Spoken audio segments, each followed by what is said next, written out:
भानपुर गांव में रहने वाला अनाथ लड़का मनु बचपन से ही संघर्षों से जूझ रहा था। माता पिता के बिना वह अपने दम पर खेतों में काम करता, लकड़ियां काटता और बदले में कभी खाना तो कभी पुराने कपड़े पाता। गांव में कोई उसका साथ न देता, ताने मारते, बच्चे चिढ़ाते, लेकिन मनु के पास मेहनत और उम्मीद थी।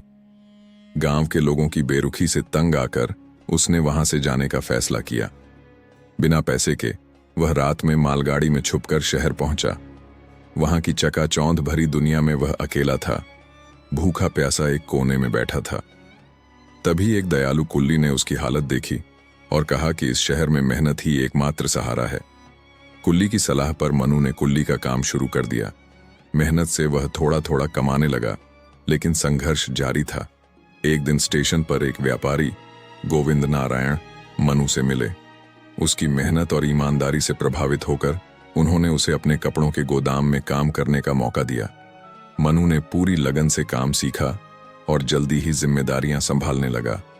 कुछ ही वर्षों में वह व्यापार के हर पहलू में माहिर हो गया। अब 25 साल का मनु आत्मनिर्भर हो चुका था।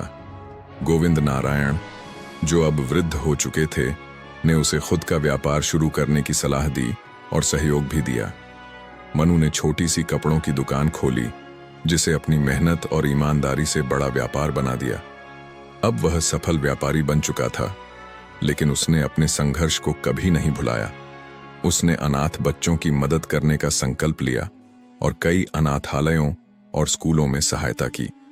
यह कहानी हमें सिखाती है कि मेहनत और ईमानदारी से हर कठिनाई को पार किया जा सकता है।